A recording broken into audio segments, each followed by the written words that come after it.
नमो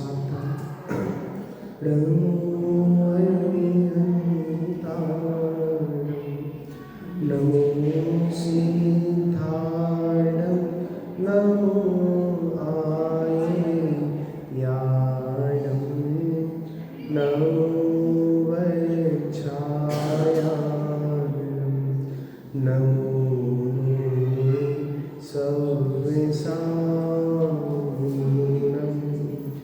मङ्गलं भगवान् वीरो मङ्गलं गौतमो हरि मङ्गलं कुन्दकुन्दायो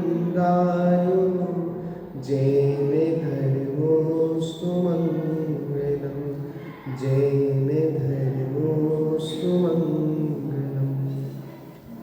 हमारी चर्चा आचार्य बादीव सिंह सूरी कृत श्री छत्र चूड़ामणि ग्रंथ पर चल रही है, जिसमें कल अपन ने देखा था जीवंदर कुमार सहस्त्रकूट चैत्यालय पहुंचकर भगवान की भक्ति करते हैं और भगवान की बहुत अच्छी भक्ति करते हैं।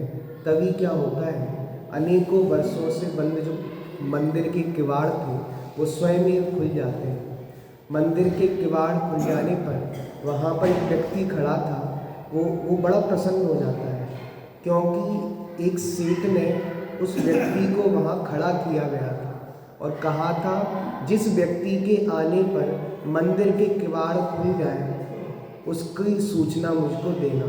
जब जीवंदर कुमार भगवान की भक्ति करते करते मंदिर के किवाड़ खुल जाते हैं, वो अपरिचित व्यक्ति आता है और जीवंदर कुमार को अपना परिचय देता है और राजा का परिचय देता है, नगर के सेठ जी का परिचय देता है और कहता है सेठ जी की क्षेमश्री नाम की पुत्री है, उसके बारे में ज्योतिषियों ने भविष्यवाणी की थी कि इस मंदिर के किवाड़ जिसके आने पर बिना प्रयत्न के खुल जाएंगे वो ही क्षेमश्री के योग्य वर होगा।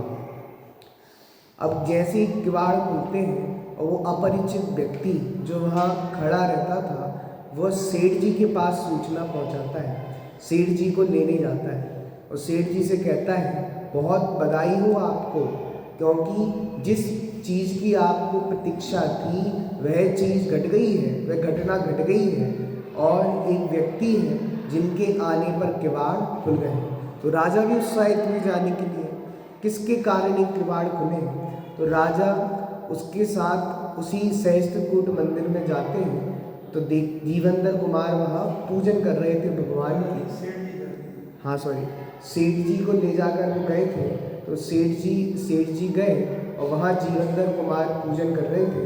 सेठ जी जीवंदर कुमार के शरीर की आकृति देखकर ही पहचान जाते हैं ये उत्तम कुल वाले हैं, संपन्न व्यक्ति हैं, और जानकर पूजा संपन्न होने के बाद उन्हें वो अपने घर ले जाते हैं और कहते हैं कि क्षेमश्री के बारे में भविष्यवाणी ज्योतिषी ने की थी, आप इसलिए क्षेमश्री कन्या को स्वीकार करें। तो जीवंदर कुमार क्षेमश्री कन्या को स्वीकार कर लेते हैं। अब देखो विवाह, उन दोनों का विवाह होता है। अत भद्र तरे लग्ने सुभद्रेण समर्पिता क्षेमश्रियं पवित्रोया मुपये यथा विधि। इसके अनंतर इन पवित्र जीवंदर कुमार ने शुभ समय में सुभद्र सेठ द्वारा दी हुई क्षेमश्री नाम की कन्या को विधि पूर्वक ब्याहा। सरला सेठ सुभद्र द्वारा अर्पित कुमारी क्षेमश्री का शुभ विवाह यथा विधि सम्माननीय जीवंदर कुमार के साथ शुभ वेला में शास्त्रोक्त विधि से संपन्न हुआ। कितने विवाह हो गए अब जीवंदर कुमार के? 4 विवाह हो गए। पहला हुआ था गंधर्व दत्ता से, दूसरा हुआ था गुणमाला से, तीसरा हुआ था पद्मा से और चौथा हो गया क्षेमश्री से। चलिए विवाह संपन्न होता है। विवाह संपन्न होने के बाद क्या होता है, देखो एक लंब समाप्त हो गया अधिकार। इति बादीव सिंह सूरी विरचित छत्र चूड़ामणौ क्षेमश्री लंबहु नामा षष्ठो लंबः। चलिए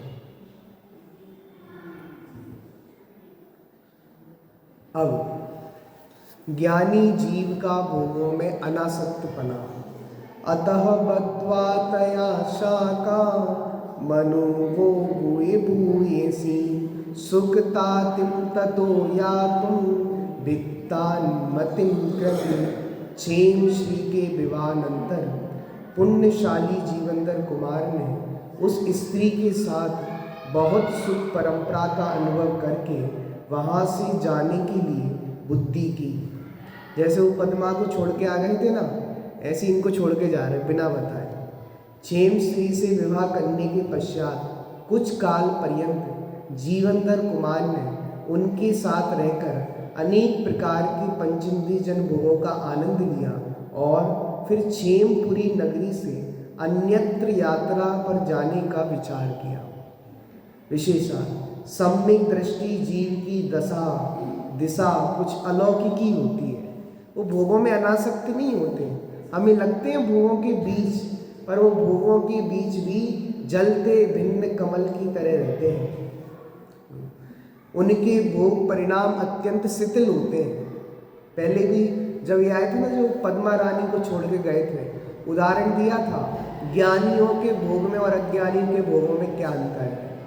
ज्ञानियों के भोग कैसे होते हैं और अज्ञानी के भोग कैसे होते हैं। ज्ञानियों के भोग तो हिरण के जैसे हैं। हिरण को जब शिकारी की आवाज़ सुनाई देती है तो घास खा रहा होता है, छोड़ के चला जाता है। और अज्ञानी के भोग कैसे होते हैं, जैसे बिल्ली चूहे को पकड़ती है, मारो तब भी नहीं छोड़ती, डंडे से मारो, कुछ भी करो, लेकिन कितनी आसक्ति है।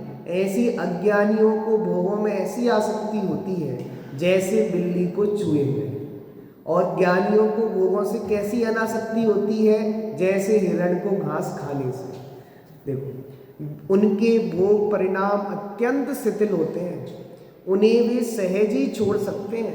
बोलो कोई दम नहीं है, सहज छोड़ के चले जाए। वास्तव में देखा जाए तो वे यथा योग पंचेंद्रिय के विषय भोग के समय भी ज्ञाता दृष्टा ही रहते हैं। भले ही बाह्य क्रिया मिथ्या दृष्टि जैसी देखने में आती है। ज्ञानी के भोग देखो, अज्ञानी की क्रिया तो एक सी लगेगी बाहर में, ये भी भोग रहा है, ये भी भोग रहा है। अंतर कहाँ है? अंतर अभिप्राय में है। अभिप्राय बाहर से दिखता नहीं है, इसलिए तो हमें निजराधिकार समझ में नहीं आता। समय सार का निजराधिकार समझने के लिए आपका बहुत बड़ा जिगरा चाहिए, बहुत बड़ी समझ चाहिए। निजराधिकार में तो लिख रहे हैं ज्ञानी को भोग भोगते हुए भी निजरा हो रही है। कैसे हो रही है? अज्ञानी भी भोग रहा है, ज्ञानी भी भोग रहा है, और ज्ञानी को भोग भोगते हुए क्या होती है? निजरा होती है। ये बात हमें समझ में कैसे आएगी? भाई साहब, अंतर है। ज्ञानी का अभिप्राय बदल चुका है। वो भोगों को कब भोग रहा है? ज्ञानी की भोगों में सुख बुद्धि टूट चुकी है। उसने भोगों में सुख मानना छोड़ दिया है। जो भोगने का परिणाम आ रहा है वो तो चारित्र मोहजन्य परिणाम है। अज्ञानी भोगों को भोग रहा है और उसका अभिप्राय भी यही है कि विषयों में सुख है। तो अंतर कहाँ है? अभिप्राय में। ज्ञानी भी भोग भोगते हैं, तो ज्ञानी और अज्ञानी की क्रिया कैसी लगती है? एक सी। ज्ञानी और अज्ञानी के परिणाम भी भोगने के हो रहे हैं। बिना भोगने के परिणाम हो तो भोगने की क्रिया नहीं होती। परिणाम भी एक से हो सकते हैं कदाचित, लेकिन अंतर कहाँ है? अभिप्राय में। उनके सुख बुद्धि नहीं है और इसके क्या है? सुख बुद्धि है। जीवंदर कुमार का भोग परिणाम तो पहले से ही शिथिल था, अब और अधिक शिथिल हो गया है। अतः उन्होंने क्षेमपुरी नगरी से अन्यत्र यात्रा पर जाने का विचार किया। जीवंदर कुमार का क्षेमपुरी नगरी से गमन। अब वो क्षेमश्री कन्या को छोड़कर आगे की अपनी यात्रा प्रारंभ करते हैं। अकथयन्नत् स्वामी गणरात्रत्यते गथा नाहि मुग्धा सतां भाग्यम विश्वन्ति कदाचना। इसके अनंतर जीवंदर कुमार बहुत रात्रियों के बीत जाने पर बिना कहे हुए वहाँ से चले गए। निश्चय से भोले मनुष्य महापुरुषों के वचन को कभी प्रमाण और सत्य नहीं मानते। देखो, इसमें उत्तर भी दिया क्यों छोड़ के चले गए। पद्मा को छोड़ के भी चले गए थे, अब क्षेमश्री को भी छोड़ के जा रहे हैं। क्यों जा रहे हैं छोड़ के? देखो उसका उत्तर, क्षेमपुरी नगरी में रहते हुए जीवनधर कुमार के अनेक दिन सुखपूर्वक बीते। एक दिन वे किसी को सूचना दिए बिना ही क्षेमपुरी नगरी से आगे की यात्रा के लिए निकल पड़े, क्योंकि भोले जी सज्जनों के वचनों पर कभी विश्वास नहीं करते। मतलब अब जीवनधर कुमार बोलते मैं जा रहा हूं, तो जाने देते उनको? नहीं जाने देते, इसलिए उन्होंने बिना बताए चल दिए। विशेषार्थ, मैं अब आगे यात्रा के लिए निकलने वाला हूँ। ऐसा यदि जीवनधर कुमार अपने मित्र अथवा परिजनों से कहते तो किसी को उनका विचार विश्वसनीय नहीं लगता। विश्वास नहीं होता इनको कि कौन इतने भोगों को छोड़कर जाएगा, इतना राज सुख छोड़कर जाएगा। विश्वास नहीं होता, तुम ऐसे ही बोलते हो। वे उनकी यात्रा में बाधा उत्पन्न कर सकते थे, जाने नहीं देते। क्या कह रहा हूं? जाने नहीं देते, इसलिए वो बिना बताए चल दिए। आपको पता है महात्मा बुद्ध थे ना, महात्मा बुद्ध भी अपनी पत्नी को छोड़कर रात में निकल दिए। बोलो, उनकी पत्नी की कथा लिखी एक हिंदी साहित्यकार ने, तो उनकी पत्नी होती है सखी वे मुझसे कहकर जाते। वो अपनी सखियों से कहती है सखी वे मुझसे कहकर जाते, एक बार कह तो देते मैं वैराग्य के लिए जा रहा हूँ। लेकिन वो महात्मा बुद्ध क्यों चले गए पता है? उनको ऐसा लगा ये ऐसे तो जाने नहीं देगी मेरे को, और ऐसे जाने नहीं देगी और मैं चला जाऊंगा तो बहुत दुखी होगी, इसलिए बिना बताए चल दिए। ये मतलब बहुत अच्छा फैक्ट है। देखो, कुमार दोनों में से एक भी आपत्ति नहीं चाहते थे, उन्हें जाना था और कोई रोकता तो अच्छा नहीं लगता। उन्होंने कहा बिना बताए चलो, किसी को पता ही नहीं पड़ेगा तो कोई रोकेगा ही नहीं। अतः किसी को बिना कुछ समाचार दिए ही यात्रा पर निकलना योग समझकर क्षेमपुरी नगरी से निकल गए। आसक्ति ही दुखदाता। अब वो चले गए। अब क्षेम श्री कन्या का अभी अभी विवाह हुआ था और छोड़ के चले गए तो बहुत दुखी हो रही है। इसलिए आचार्य देव कह रहे हैं आसक्ति बहुत दुख का कारण है। क्षेम श्री कन्या को जीवनधर कुमार में आसक्ति हो गई थी। तद वियोगात् भूतपत्नी दग्ध रज्जु समद्रुति प्राणापानि ग्रहीतीनं प्राणनातो ही ना परम। जीवनधर कुमार की क्षेमश्री नाम की स्त्री उनके वियोग से जली हुई रस्सी के समान कांतिहीन हो गई, रोने लगी, दुखी हो गई। निश्चय से विवाहिता स्त्रियों के प्राण उनके पति ही हैं, और अब पति मतलब सर्वस्व होता है। जो स्त्री होती है उसके लिए पति सर्वस्व है। यदि पति छोड़ के चला जाए तो कितने दुखी होंगे। और ये सब दुख किसका है? मोह का, आसक्ति का। देखो, जीवनधर कुमार की पत्नी क्षेमश्री अपने पति के वियोग से आकुलित होकर अत्यंत दुखी हुई। वह उनके वियोग में जली हुई रस्सी के समान काली और क्रस हो गई। अब दुखी हो गई तो चेहरे के हाव भाव भी बदल गए, क्योंकि विवाहिता स्त्रियों के प्राण उनके पति देव में ही होते हैं। विशेषार्थ, जो अपने अस्तित्व या सुख का आधार दूसरे को मानेगा उसे अपेक्षित द्रव्य का अभाव या वियोग होने पर स्वाभाविक रूप से दुख होगा ही। उनने अपना आधार किसको माना था? जीवनधर कुमार को, पति को। अब पति छोड़ के चला गया तो हम आधारहीन हो गए, अब किसके आधार से रहेंगे? तो दुखी हो रहे। इसलिए जो जीव दूसरों में आधार खोजता है वो नियम से दुखी होगा, गारंटी से दुखी होगा। इसलिए आचार्य देव हमको एक सरल उपदेश दे रहे हैं, आप किसी को अपना आधार मत बनाओ। बताओ, माँ बाप सोचे ये बच्चे हमारे लिए आधार हैं, बुढ़ापे में सहायता करेंगे, और नहीं करेंगे तो आप दुखी होंगे, क्योंकि आपने क्या बना लिया? उनको आधार बना लिया, और आपने उनको आधार की कल्पना करके रखा है। आप बुढ़ापे में दुखी होंगे। ये समझो तत्व ज्ञान। कोई किसी का आधार नहीं है। दो द्रव्यों में आधार आदि संबंध होता ही नहीं है। आधार आदि संबंध तो एक ही द्रव्य में होता है। इसलिए कोई किसी का आधार नहीं है, कोई किसी को सहायता नहीं दे सकता। सब अकेले आते हैं, सब अकेले जाते हैं। अकेले ही सुख को भोगता है, अकेले ही दुख को भोगता है। कोई किसी के सुख दुख को बांटने में समर्थ। ये विश्वास हो जाए तो फिर दुख किसका नाम। इसी को तत्व ज्ञान कहते हैं, इसी को स्वाध्याय का फल कहते हैं। अतः हमें अपने सुख के लिए अन्य द्रव्य का आश्रय खोजना भ्रम है। निज शुद्धात्मा का आश्रय ही एकमेव सच्चे सुख का साधन है। अगर तुम्हें आधार भी बनाना है ना, किसको बनाओ, शुद्धात्मा को बनाओ, और व्यवहार में भगवान को बनाओ। एक तुम ही आधार हो जग में, हे मेरे भगवान, कि तुम सा और नहीं बलवान। हे भगवान, जब मैं शुद्धात्मा में आता हूँ तो शुद्धात्मा आधार लगता है, और जब मैं बाहर देखता हूँ तो आप ही मेरे लिए आधार हो, और कोई आधार। बोलो, सीता जी को जंगल में छुड़वा दिया, अब वो सोच रही अब पति तो रहे नहीं, अब हम आधारहीन हो गए। कैसे हो गए, आधारहीन हो, कोई आधार ही नहीं रहा हमारा। अरे शुद्धात्मा आधार है ना, पंच परमेष्ठी आधार है ना। आधारहीनता की कल्पना, आधारहीनता की कल्पना दुख का कारण है। ये तुम्हें बता रही तुम की कितनी आसक्ति थी। तो जीवंदर कुमार जैसे ही छोड़ के जाते हैं, बहुत दुखी होती हैं, तो क्रस हो जाता है शरीर, सुंदरता भी विलुप्त हो जाती है, क्योंकि जीवंदर कुमार के खाना पीना सब छूट गया। ऐसा स्वीकार करना ही सदा सदा के लिए सुखी होने का उपाय। सुखी होने का मंत्र तो यही है कि आत्मा ही हमारे लिए आधार है, वो ही आश्रय करने योग्य है, और दुनिया में कोई भी पदार्थ हमारे लिए आधारभूत नहीं है। देखो, क्षेमश्री ने अपना सुख जीवंदर कुमार के सहयोग में माना था, अतः वह उनका वियोग होते ही अत्यंत दुखी हो गई। पर की अपेक्षा ही परम दुख। कितना सुंदर नीति दे रहे हैं, पर की अपेक्षा परम दुख।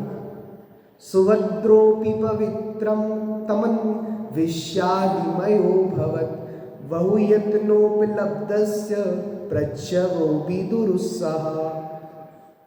सुभद्र नाम के सेठ भी उन पवित्र जीवंदर कुमार को ढूंढकर उनके ना मिलने पर मानसिक पीड़ा से ग्रस्त हुआ।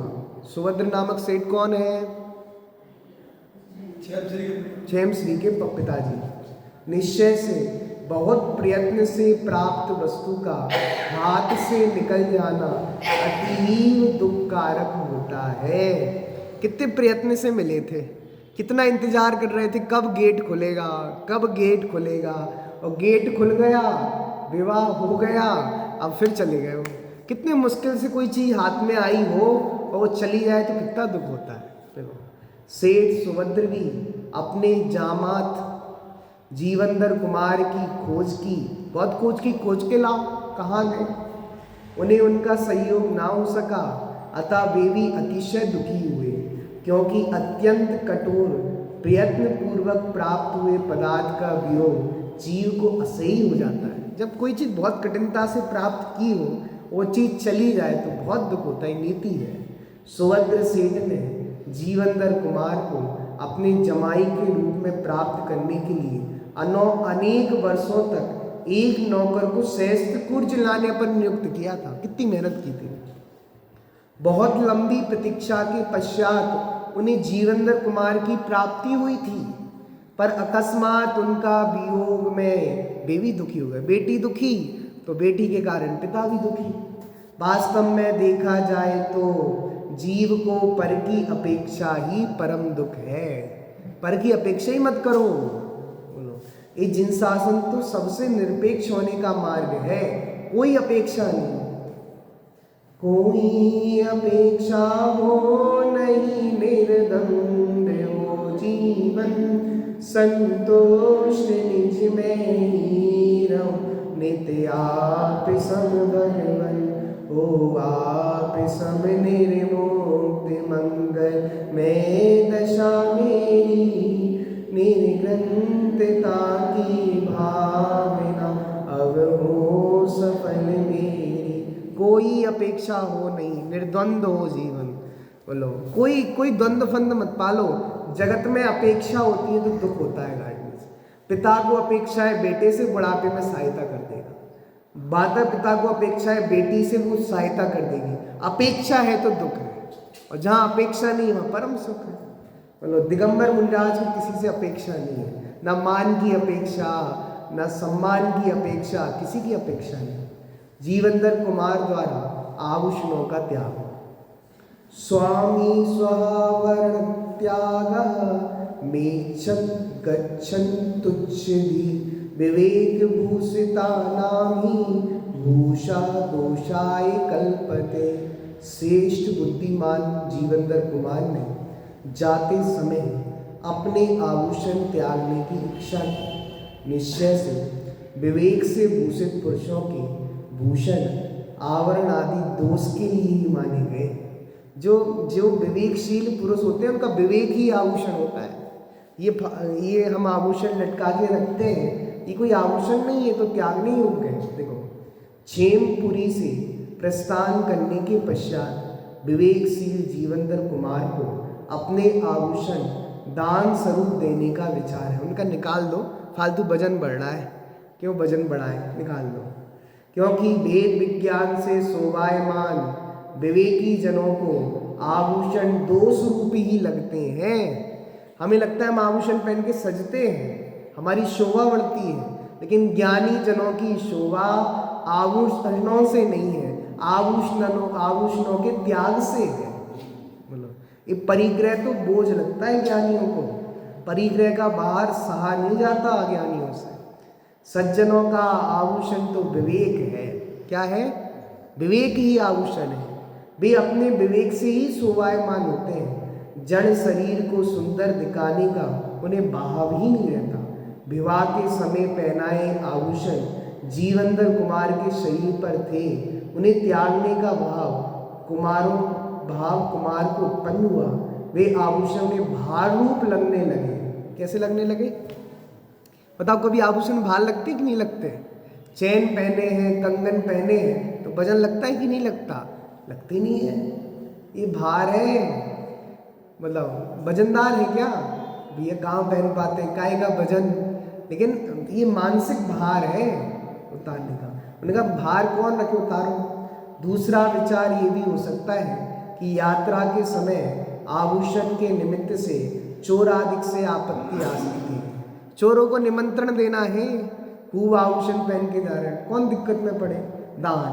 अतः यात्रा निराकुल भाव से करने के लिए आभूषणों का त्याग उचित भी है। धर्मात्माओं को ही दान देना श्रेष्ठ। धार्मिक तदा कल्पम दातुम चा समकल्पयत् स्थाने बीज बद्दत में दत्त मेकम चापि सहस्रदा।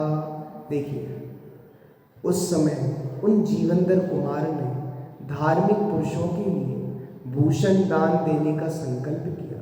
निश्चय से योग्य स्थान में बीज के सदृश दी हुई एक भी वस्तु 1000 गुनी फलती है। दान देने से डबल मिलता है, वही तो करें 1000 गुना मिलता है। देखो, जिस प्रकार अच्छी उपजाऊ भूमि में बीज बोया जाए, हम भूमि में क्या बोए? बीज। वो बीज कैसे फलता है? अनेक गुणित फलित होता है। एक बीज से अनेक बीज हो जाते हैं, अनेक उसमें वृक्ष लगते हैं। उसी प्रकार सुपात्र जीव को दिया हुआ अल्प दान भी 1000 गुना फल देता है। दान देने से घर खाली नहीं होता, तिजोरी खाली नहीं होती, उससे 1000 गुना ज़्यादा मिलता है। बताओ, नहीं हम दान नहीं दे रहे, पैसे खत्म हो जाएंगे, खत्म नहीं होने वाले, 1000 गुना बढ़ के आएंगे। ये देखो, जीवंदर कुमार ने निश्चित कर लिया किसी पात्र जीव को ही अपने आभूषणों का दान देना है। सुपात्र को दिया हुआ दान सहस्त्र गुना फल देता है। इसका रहस्य यह भी है, जब दाता सुपात्र की खोज करता है तब पात्र का निर्णय करने के लिए शास्त्र का आधार खोजता है, विचार करना पड़ता है। विचार के समय स्वयं मनन चिंतन भी चलता है। इससे दाता को विशेष जाति का पुण्य कर्म बंद होता है। पात्र को खोजने के लिए दाता अपनी पूरी मेहनत लगाता है। ये सच्चे हैं कि नहीं है? इनको देने से गलत तो नहीं होगा?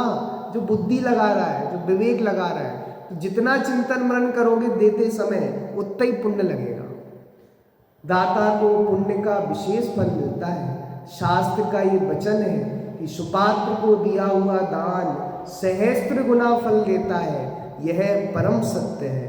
भवितव्यता अनुसार ही भावों का होना। देखिए, तावता सन्निधातोपि सन्निधितस्य सन्निधौ भागदेह विधेयाहि प्राणिनां तु प्रवत्तया। इतने में ही कोई पुरुष सज्जनों के उपकारक उन जीवंतर कुमार के पास आया। निश्चय से प्राणियों की सारी प्रवृत्ति उनके भाग्य के अनुकूल हुआ करती है। सरलाद, इतने में कोई सज्जन पुरुष जीवंतर कुमार के सामने आता है, क्योंकि भवितव्यता अनुसार ही जीव के भाव, मतलब जो घटना घटने वाली वैसे भाव होते हैं। सामने आया हुआ सज्जन पुरुष एक निर्धन किसान है। उसे सहज ही जीवंतर कुमार के सामने आने का भाव हुआ। स्वभाव, निमित्त आदि पांचों समवाय प्रत्येक कार्य के समय होते ही हैं।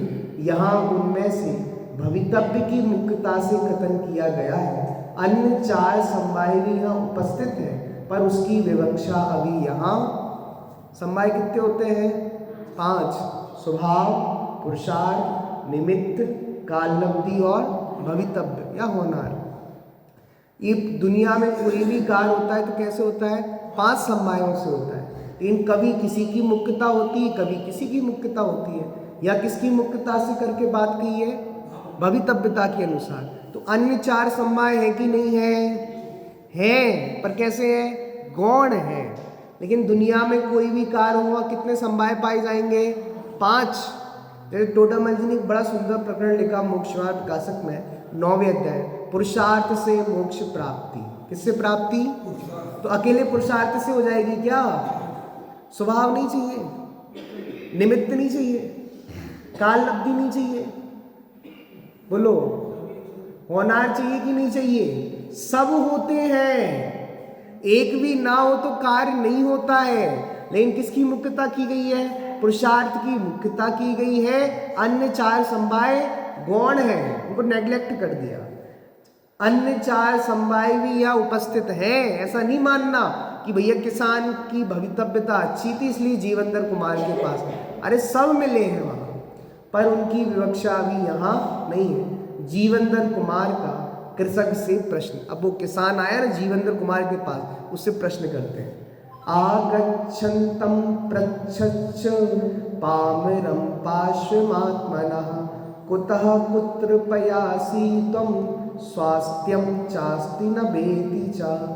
जीवंतर कुमार ने अपने समीप आए हुए उस ग्रामीण पुरुष से पूछा, तुम कहाँ से आए हो और कहाँ जाओगे?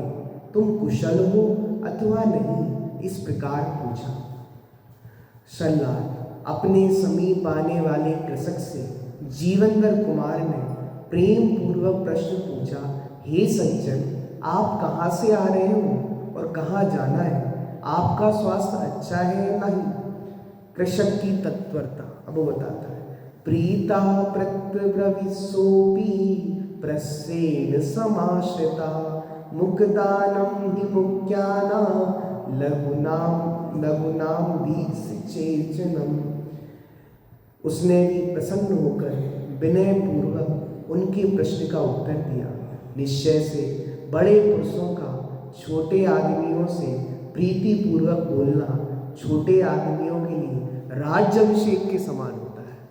मतलब कोई बड़ा व्यक्ति छोटे व्यक्ति से बात कर रहा है ना विनय पूर्वक, तो मान लो उसने राज्याभिषेक कर दिया उसका, इतना सुंदर। कृषक अत्यंत प्रसन्न होकर उत्तर देने को तत्पर हुआ, क्योंकि महापुरुषों का सामान्य व्यक्ति से प्रीति पूर्वक बोलना ही उन्हें राज्याभिषेक के समान होता है।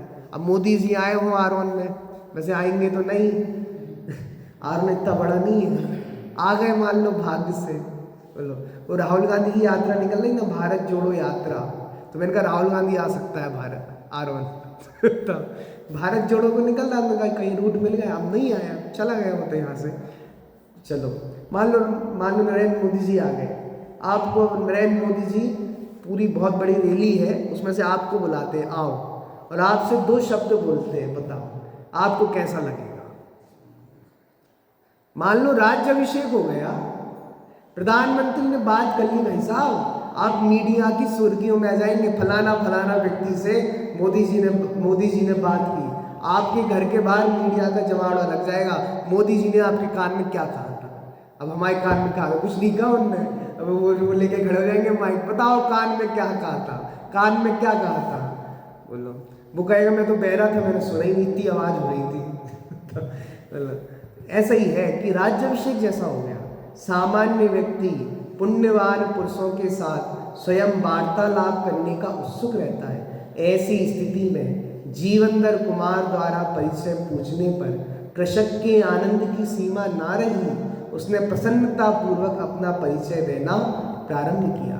कृषक और कुमार का वार्तालाप। इतस्ततो मयामीह गम्यते कार्य कायया, स्वास्थ्यम स्वास्थ्यम भूयात् कार्य प्यारित्रशुमम। हे पूछ, मैं कार्य की इच्छा से इधर उधर जा रहा हूँ, मेरे कार्य में आपके दर्शन से सुख और भी अधिक सुख होवे। हे सम्माननीय महापुरुष, किसको कह रहे हैं? जीवंदर कुमार। मैं अपने कार्य से इधर उधर आता जाता रहता हूँ। किसान बोल रहे हैं, आप जैसे असाधारण मनुष्य के दर्शन से मुझे और अधिक सुख की प्राप्ति हो, ऐसा आपसे नम्र निवेदन है। मुझे तो आपका आशीर्वाद ही चाहिए। उससे कह रहे हैं आशीर्वाद दे दो आप, तो बस आपके दर्शन हो गए तो हमारा जीवन पवित्र हो गया। इत्युक्तेन कुमारेण प्रत्युक्तो वृषवाल पुनः, स्वास्थ्यम नाम न कृष्यादि जायमानम कृषिवलः।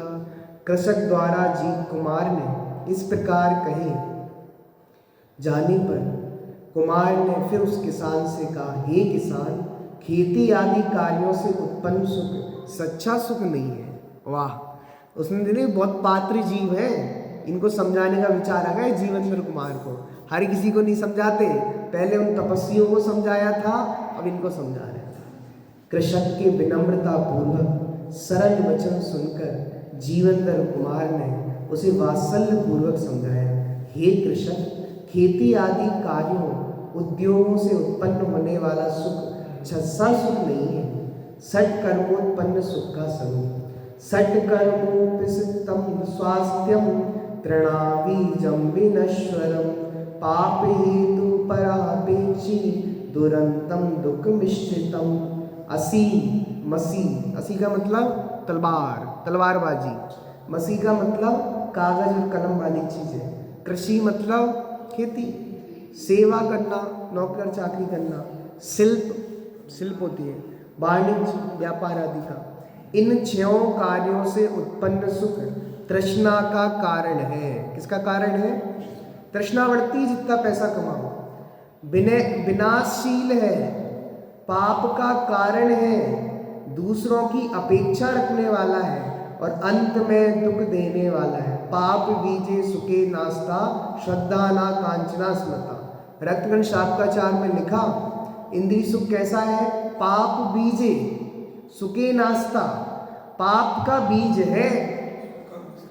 बोलो, पाप का बीज है, इसको भोगने से पाप होता है। कितनी गजब की बात है विपिन भैया। हमें भोग सामग्री किसकी वजह से मिलती है?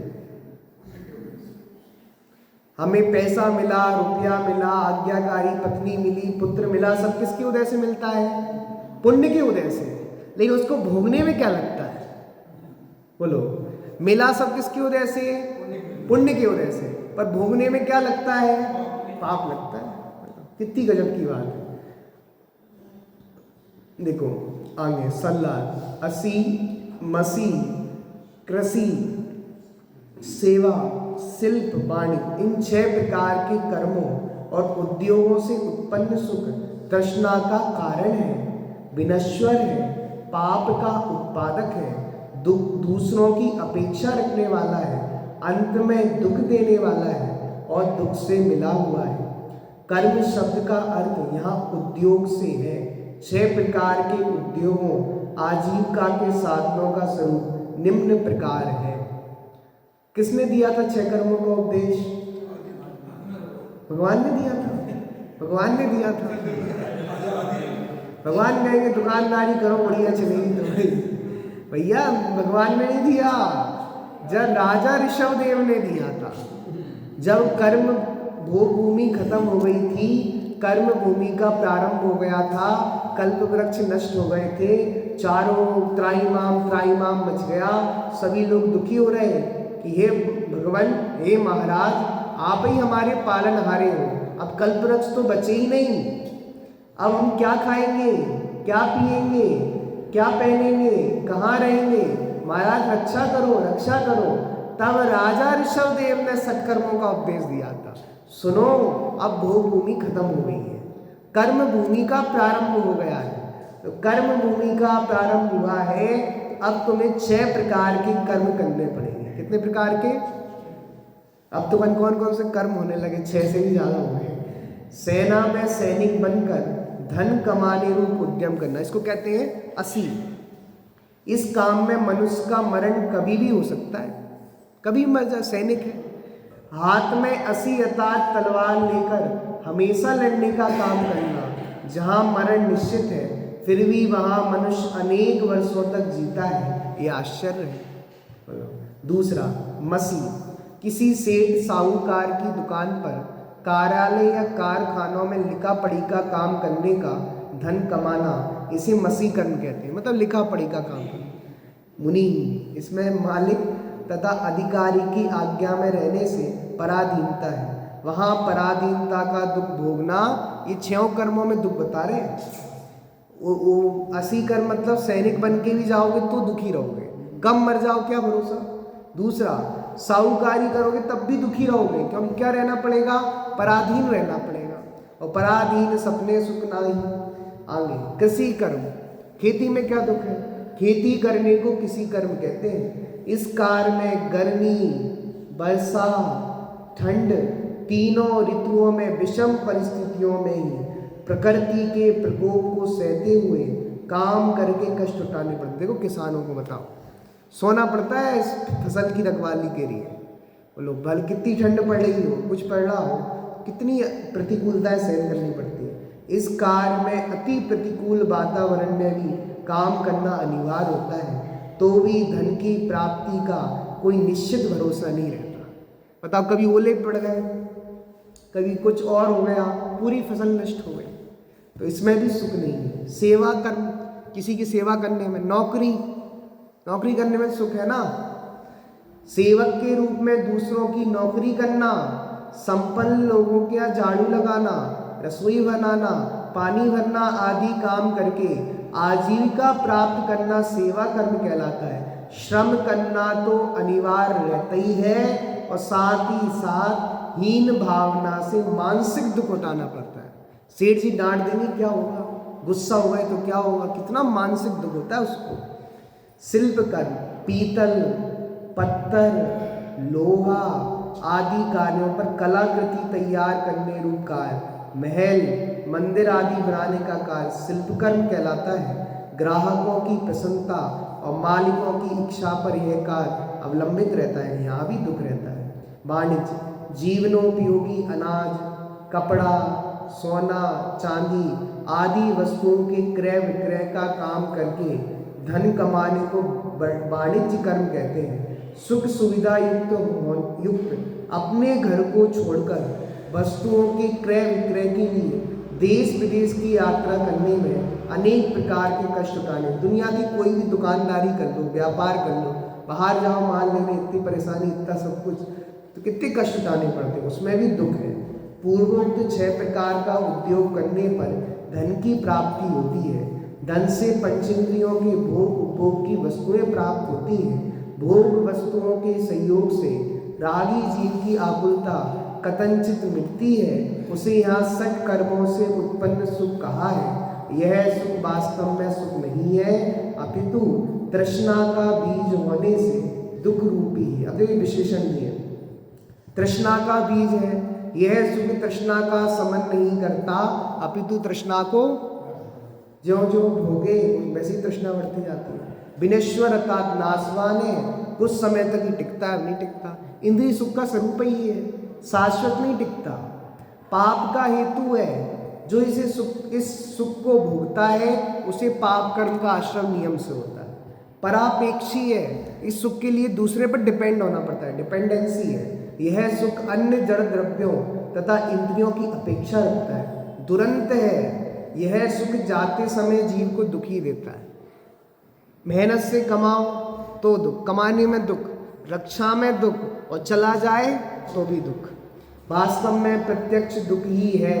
अज्ञानी भ्रम से इस दुख को ही सुख मान लेता है। दुख मिश्रित इंद्रिय सुख मात्र सुखरूप सुख में ही नहीं है, अपितु उसमें दुख का अंश ही मिला हुआ है। इस प्रकार सठ कर्मों के निमित्त से होने वाला सुख ही है, छोड़ने योग्य है। अतः इंद्रिय जन सुखों के लिए जान की बाजी लगाकर प्रयत्न करने में कुछ सार नहीं है। कितने व्यापार तो ऐसे हैं कि जान तक चली जाती है।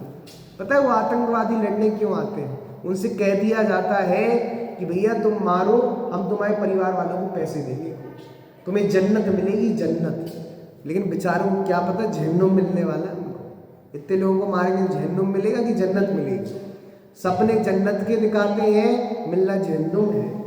पूर्वगत पुण्योदय से कुछ सहजी पंचेंद्रियों के विषयों का संयोग रहता है, उनमें ही संतोष प्राप्त करके आत्मोत्पन्न सुख की प्राप्ति के लिए वस्तु स्वरूप को समझना आवश्यक है। अतः जीवनधर कुमार ने उस किसान को उपदेश दिया कि सठ कर्मों में किसी भी प्रकार का सुख नहीं है। इस तरह जीवनधर कुमार अपनी यात्रा में आगे बढ़ रहे हैं। सहजानंद